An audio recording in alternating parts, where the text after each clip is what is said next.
Okay. Hello everyone and welcome back to my YouTube channel.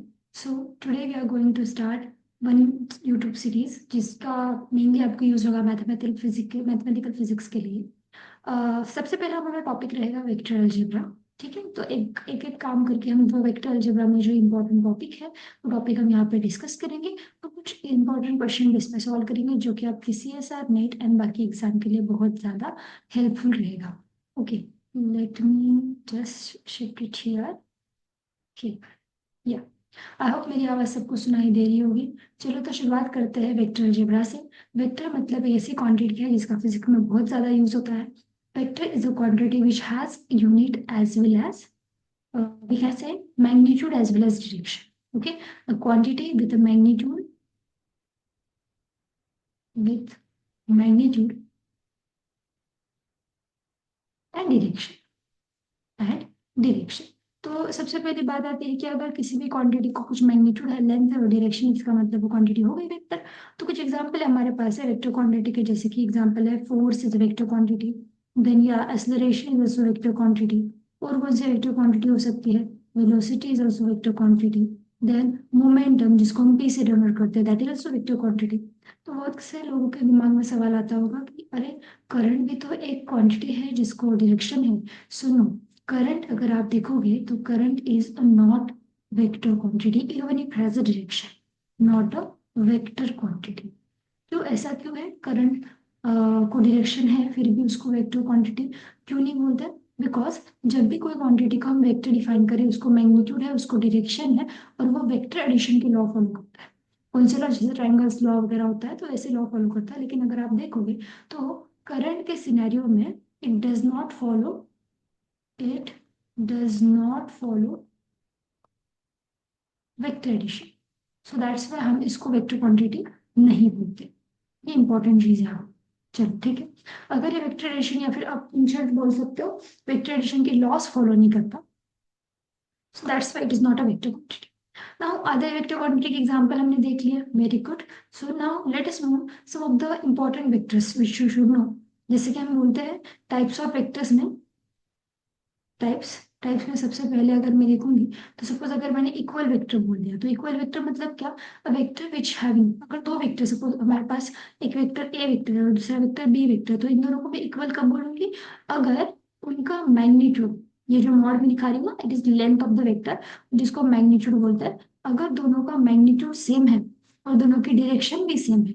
Suppose ये direction में ए vector जा रहा है, उसी डायरेक्शन में बी वेक्टर जा रहा है, तो दोनों के लेंथ भी सेम आ गए, डायरेक्शन भी सेम आ गए। इसका मतलब A and B are equal vectors. Now let's go to the second type which is nothing but equals to null vector. अब नल वेक्टर क्या होता है भाई? नल वेक्टर मतलब ऐसा वेक्टर जिसको आर्बिट्ररी डायरेक्शन है बट उसकी लेंथ जीरो है, मतलब मैं सिंगल पॉइंट से भी बोल सकती हूँ, है ना। अभी इसके एग्जांपल हम ज्यादातर यूज नहीं करते तो इसको थोड़ा सा कम डिस्कस करेंगे। लेकिन नल वेक्टर मतलब ऐसा वेक्टर जिसका मैग्नीट्यूड अगर मैं कैलकुलेट करूंगी, उसका मैग्नीट्यूड रहेगा भाई जीरो, लेकिन उसको एक arbitrary direction रहेगी। Okay, you can say it has an arbitrary direction। Okay, okay, ठीक है।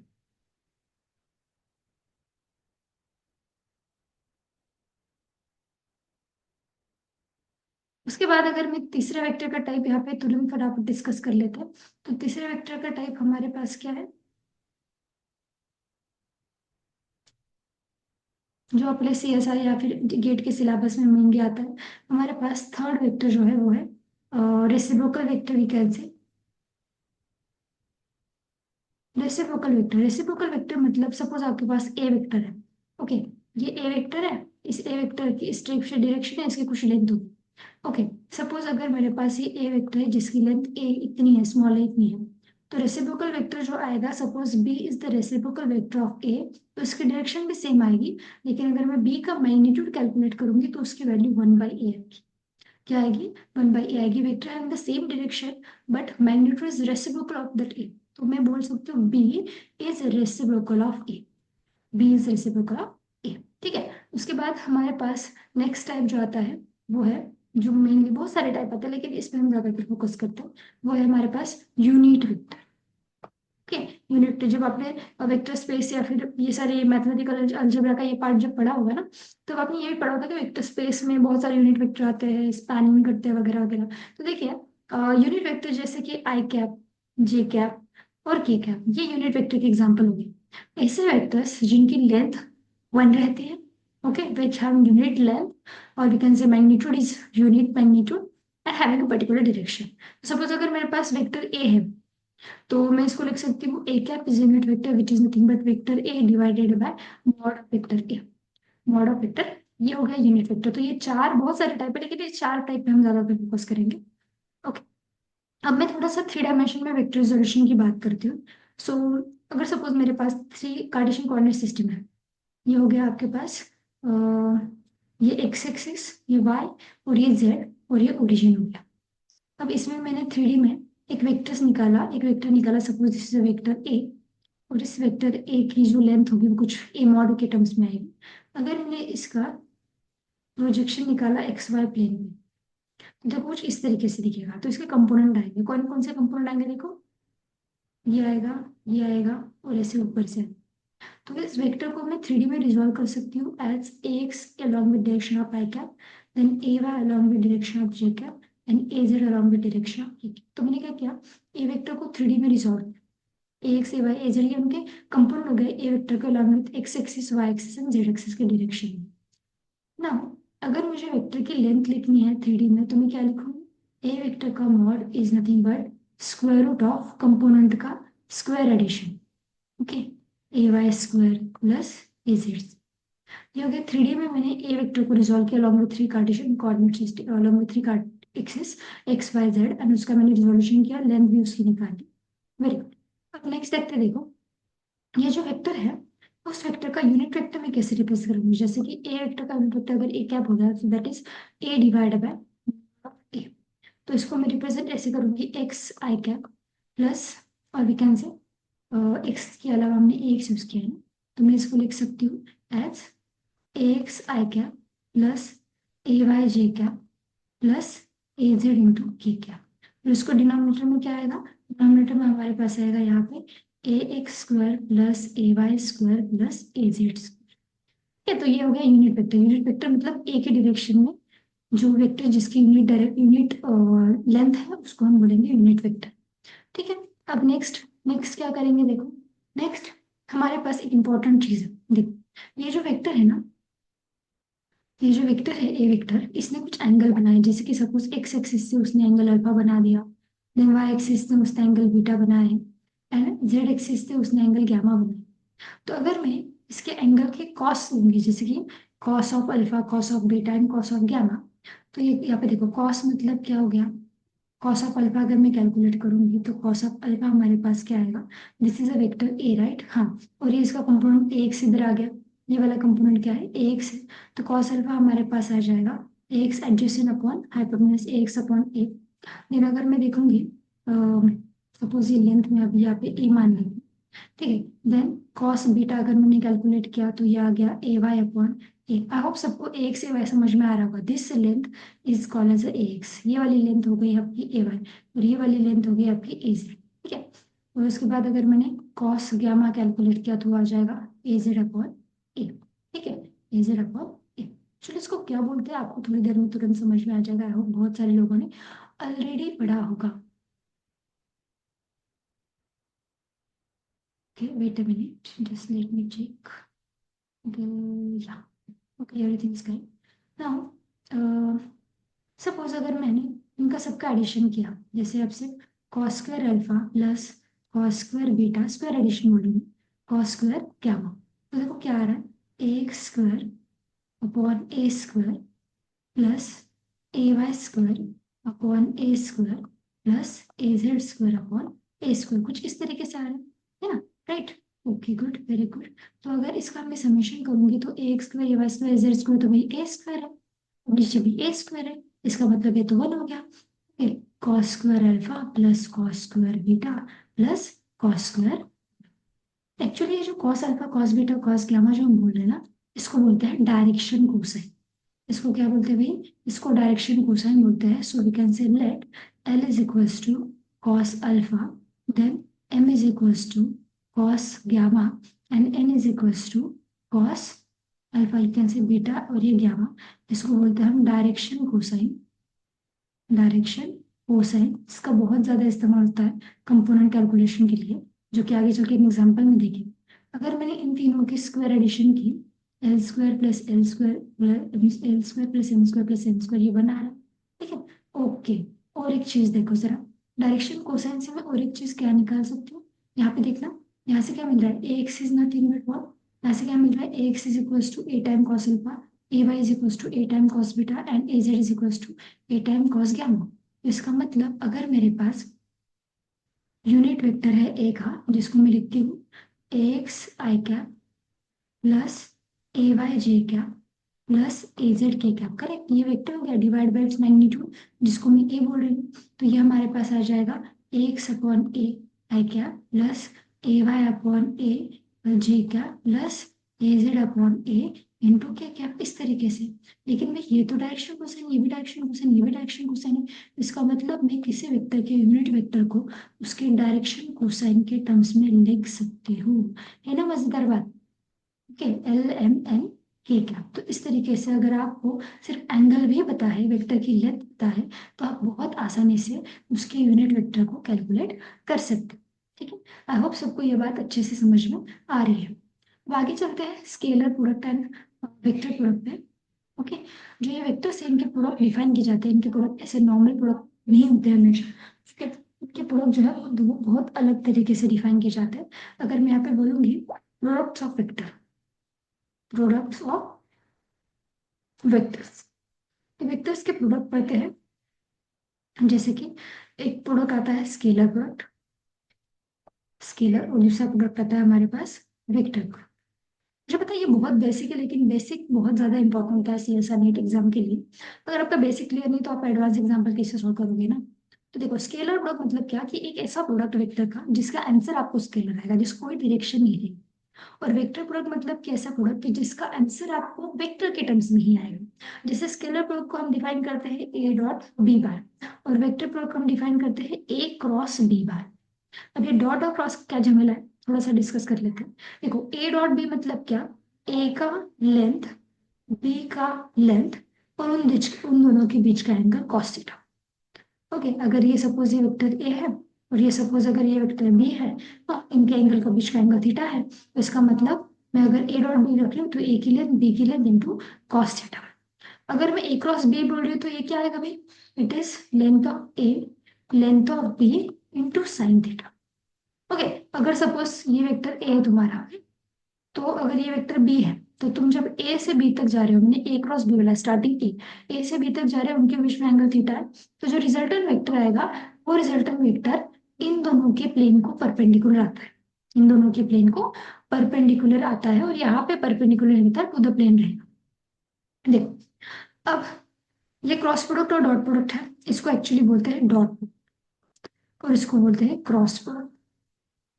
Okay, dot product and cross product. तो अगर मैं यहाँ पे देखूं, सपोज मान लेते हैं कि मेरे पास दो वेक्टर है जिनके बीच का एंगल 0 है। तो यहाँ पे देखो, ए डॉट बी की वैल्यू क्या आएगी भाई, कॉस से 0 क्या रहता है 1, तो इसका मतलब ए की लेंथ और बी की लेंथ बस इतना ही आएगी।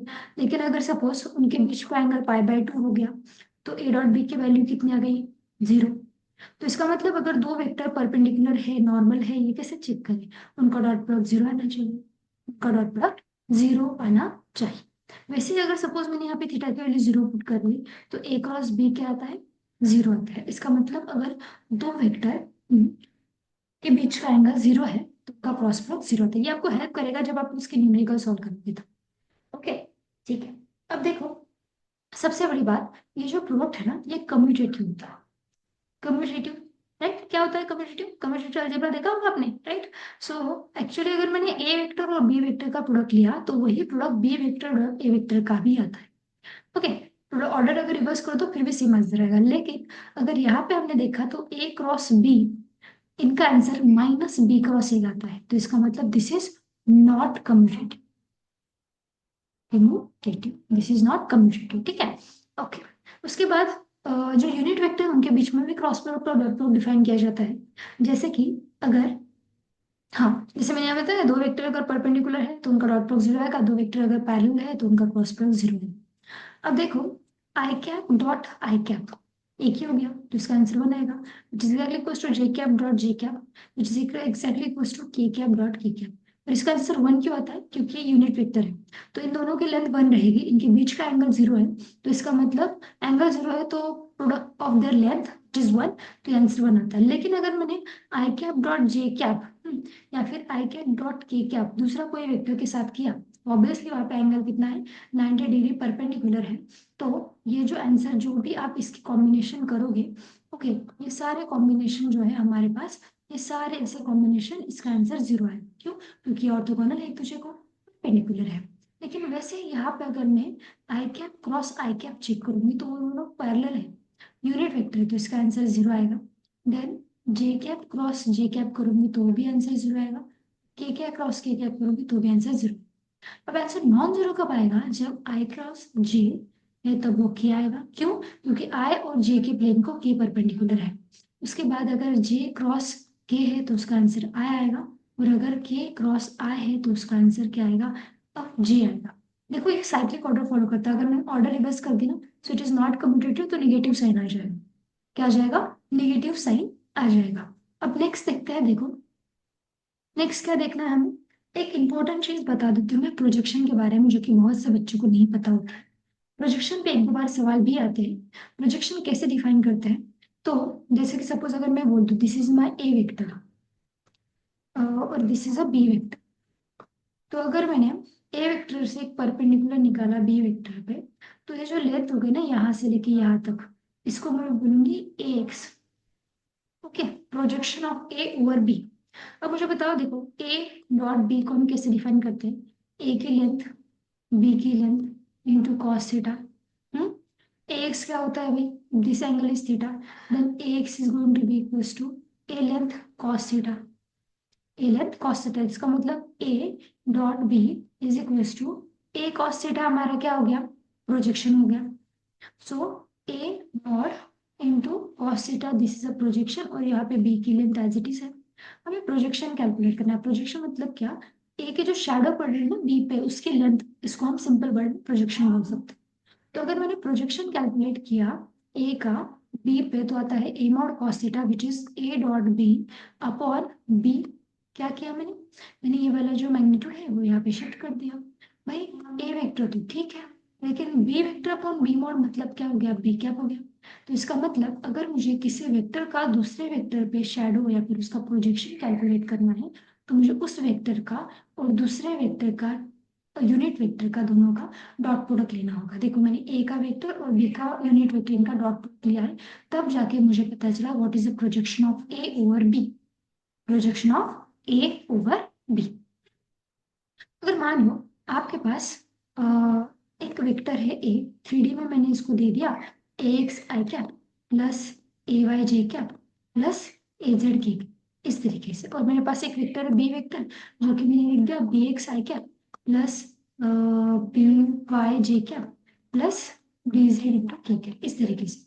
तो इसका डॉट प्रोडक्ट आएगा A dot B, I dot I one आता है, आई डॉट जे जीरो आता है, आई डॉट के जीरो आता है, तो इसका मतलब इसका आंसर सिर्फ सिमिलर यूनिट वेक्टर के प्रोडक्ट के लिए नॉन जीरो आएगा। ओके, सो ये आ गया A Y B Y plus A Z B Z. अगर मैं बात करूँ ए क्रॉस बी की, तो ये क्या आ गया?